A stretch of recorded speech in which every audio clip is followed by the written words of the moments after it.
दोस्तों, आज की कहानी एक ऐसे स्नाइपर के ऊपर है जिसने सीरिया के रेगिस्तान में अपनी जिंदगी के 12 दिन गुजार दिए बिना खाना पीने के। लेकिन आखिर उसे किस बात का डर था? वेल, ये कहानी का ट्विस्ट आपका दिमाग घुमा देगा। तो कहानी शुरू होती है मैथ्यू और जॉन दोनों ही पिछले कई घंटों से पहाड़ की चोटी पर बैठे हुए हैं और एक पेट्रोल पंप के ऊपर नजर रखे हुए हैं, क्योंकि वहां एक पाइपलाइन बिछ रही है जिसका फायदा अमेरिकन और सीरियन गवर्नमेंट दोनों को होगा।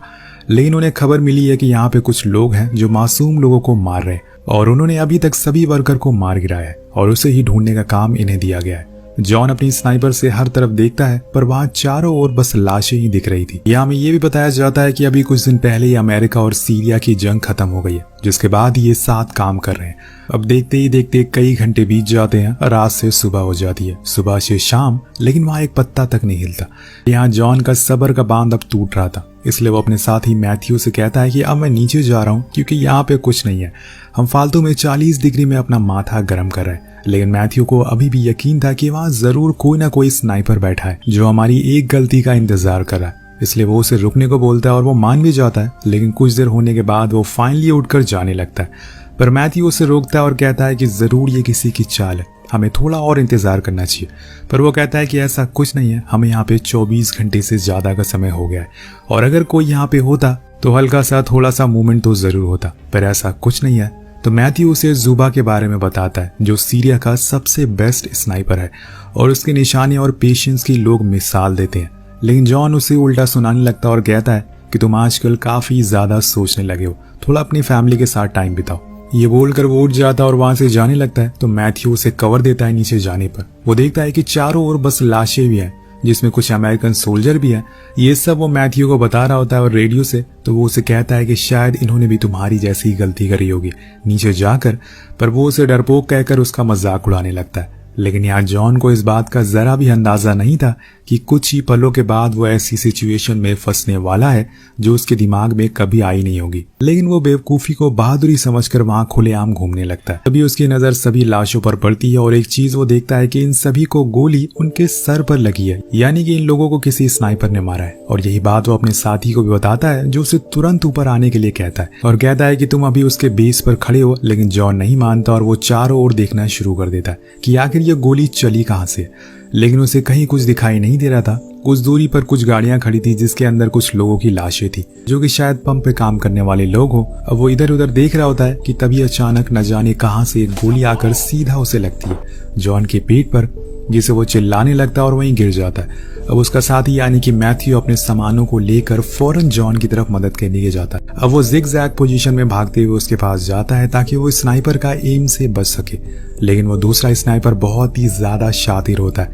वो फिर भी उसे देख लेता है और उस पर गोलियां चलाना शुरू कर देता है। यहाँ उसकी बदनसीबी होती है कि एक गोली आकर उसके पैर पर लगती है और अब ये दोनों ही जख्मी थे और उसके पूरे निशाने पर भी थे। लेकिन यहाँ मैथ्यू की हालत इतनी बुरी नहीं थी।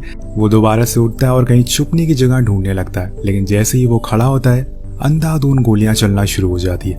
इसलिए वो भागते हुए जाकर एक वॉल के पीछे छुप जाता है और इस वॉल के पीछे से ही शुरू होती है असली कहानी।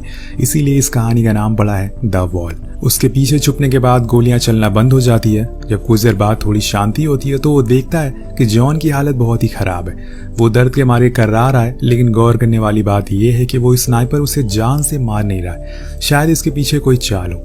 लेकिन यहाँ मैथ्यू अब क्या करे, उसे कुछ समझ नहीं आ रहा है। एक तो उसके पैरों में चोट लगी है जिसकी वजह से वो बहुत ही ज्यादा दर्द में है, और ऊपर से जब वो अपने बेस पर कांटेक्ट करने की कोशिश करता है तो उसे पता चलता है कि रेडियो का एंटीना टूट गया है, जिस वजह से अब कांटेक्ट कर पाना मुश्किल हो रहा है। यहाँ उसे थोड़ा और सब्र करना होगा, क्योंकि अगर वो इतना सा भी हिला तो उस स्नाइपर की एम पर आ जाएगा और सारा खेल खत्म हो जाएगा। उसे शांत दिमाग से सोचना होगा कि वो क्या करे। वो कोशिश करता रहता है कि अपने साथ अपने साथी की भी जान बचा ले। इसलिए वो पहले तो कुछ पत्थरों को हटाकर दीवार में एक होल बनाता है ताकि उस स्नाइपर को देख सके कि आखिर वो गोली कहां से चला रहा है, और फिर वो भी उस पर गोलियां चलाया जा रहा था। लेकिन तभी उसकी नजर जॉन पर पड़ती है, जो वही जमीन पर लेटा हुआ दर्द के मारे चिल्ला रहा था, पर वो कुछ कर नहीं सकता। अगर वो उठा तो मारा जाएगा।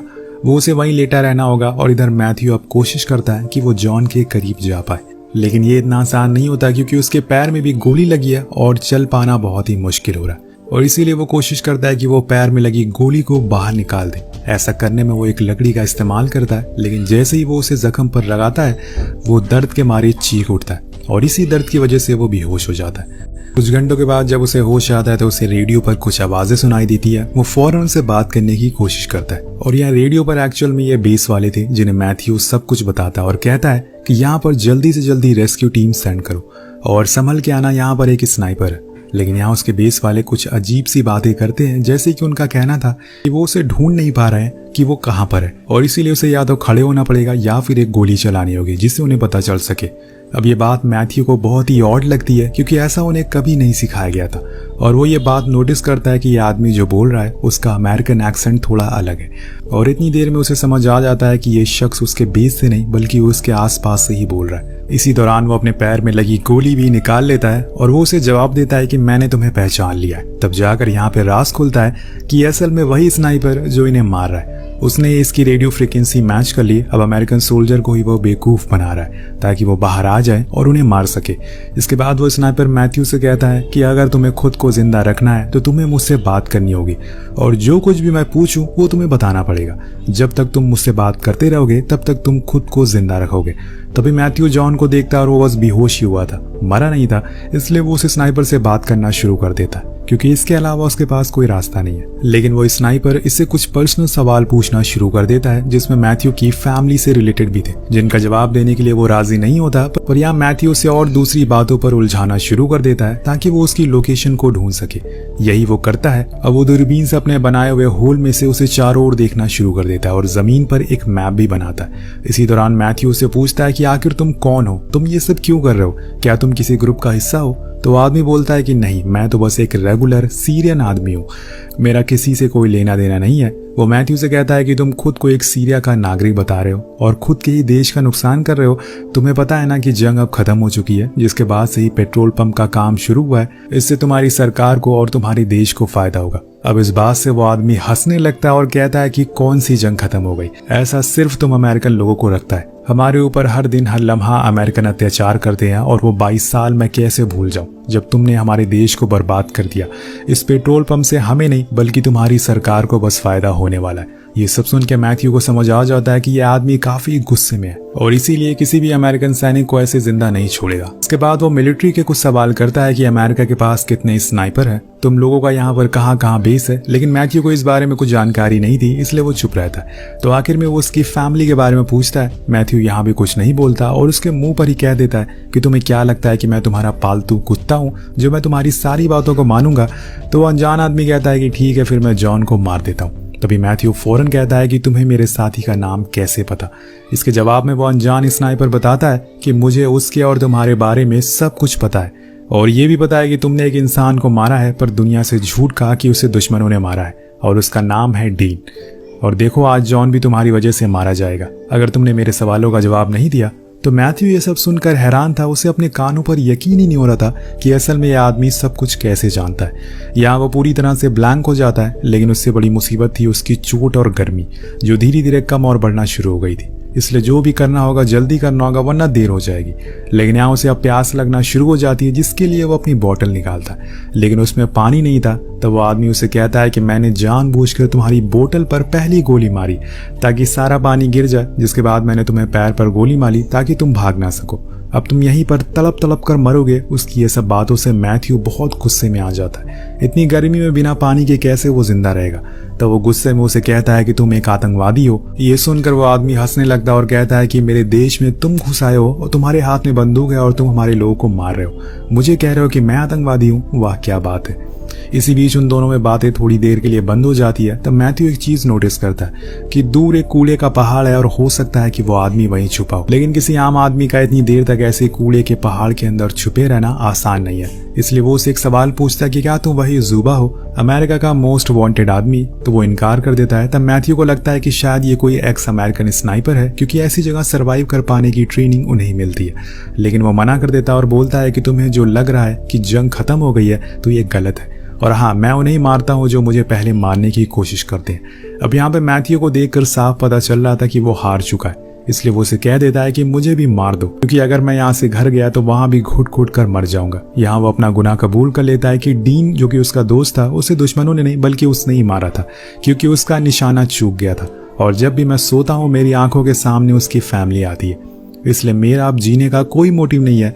अब यहाँ पे हमें जॉन की कोई हलचल दिखाई नहीं देती, शायद वो पहले ही मर चुका है। वो अनजान स्नाइपर मैथ्यू से कहता है कि तुम्हारे मरने के बाद मैं तुम्हारी आंखें और तुम्हारा सर दोनों काट के निकाल लूंगा। उसकी ऐसी भयानक बातें सुनकर वो वहीं बेहोश हो जाता है। कुछ देर बाद जब उसकी आंख खुलती है तो वो देखता है कि हल्का हल्का रेतीला तूफान आना शुरू हो गया। अब वो इसी का फायदा उठाकर अपना हेलमेट एक राइफल में लगाकर ऊपर कर देता है ताकि इससे वो आदमी डिस्ट्रैक्ट हो, लेकिन इससे कोई फायदा नहीं होता। तभी तूफान बढ़ जाता और मौके का फायदा उठाकर मैथ्यू फौरन थोड़ी दूर पर पड़ी सोल्जर की सारी एसेसरीज को ले लेता, लेकिन वो स्नाइपर उसे देख लेता है और उसकी दूरबीन भी तोड़ देता है, जिसे वो अभी तक उसकी लोकेशन देख रहा था। तो आप समझ गए होंगे कि इस स्नाइपर का निशाना कितना ज्यादा तेज है। अब यहाँ मैथ्यू तो सबसे पहले कुछ पानी पीता है जो कि उसे उस सैनिक के पास मिला था, जिसके बाद उसकी नजर जॉन पर पड़ती है जो जिंदा था और इन दोनों की सारी बातें सुन रहा था। अब वो दूसरी फ्रीक्वेंसी सेट करता है और उससे कहता है कि तूफान अब बढ़ रहा है और इसका हमें फायदा उठाना होगा और तुम उस कूड़े के ढेर के पास एम करो और मैं यहाँ से अपनी बातों में उसे उलझाए लगता हूँ। तो जॉन एक शीशे की मदद से उसकी तरफ देखता है और फिर तूफान का वेट करता है। उधर मैथ्यू उस आदमी को बातों में उलझाए लगता है, जिसे हमें पता चलता है कि वो अतीत में एक टीचर हुआ करता था, लेकिन एक दिन जब वो सुबह अपने बच्चों को पढ़ा रहा था तभी एक एयर स्ट्राइक होती है जो कि अमेरिकन ने की थी और उसमें उसके सारे बच्चे और उसका पूरा स्कूल बर्बाद हो जाता है। ये सुनकर मैथ्यू को थोड़ा बुरा लगता है, लेकिन वो कर भी क्या सकता है और इसी चीज का बदला वो अमेरिकन से ले रहा है। तरफ जॉन ने अपना एम ले लिया और यहाँ पर मैथ्यू उसे एल्टीट्यूड बताता है जिसकी मदद से वो गोलियां चलाना शुरू कर देता है, लेकिन तभी एक गोली आकर जॉन के हाथ में लगती है जिससे उसके हाथ से राइफल छूट जाती है। अब यहाँ मैथ्यू और परेशान हो जाता है कि अब वो क्या करे,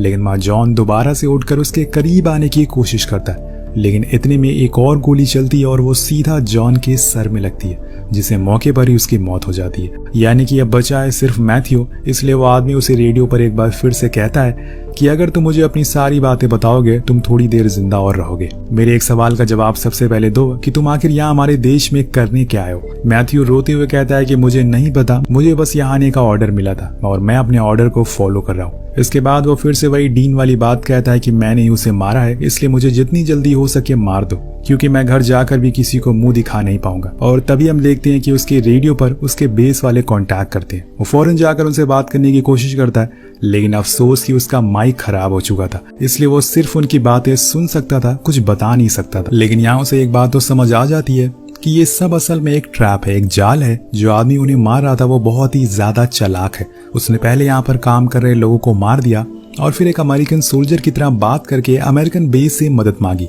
जब वो आए तो उन्हें भी मार दिया और वो यही काम लगातार करता जा रहा है। अब कुछ देर बाद गर्मी की वजह से वो बेहोश हो जाता है। जब उसकी आंख खुलती है तो वो देखता है कि आसपास बहुत सन्नाटा है। वो आदमी भी कोई जवाब नहीं दे रहा है, इसलिए वो जॉन की स्नाइपर खींच लेता है और फिर उसे कूड़े की पहाड़ की ओर देखना शुरू करता है। लेकिन तब तक अमेरिकन आर्मी का हेलीकॉप्टर वहां पहुंच गया था।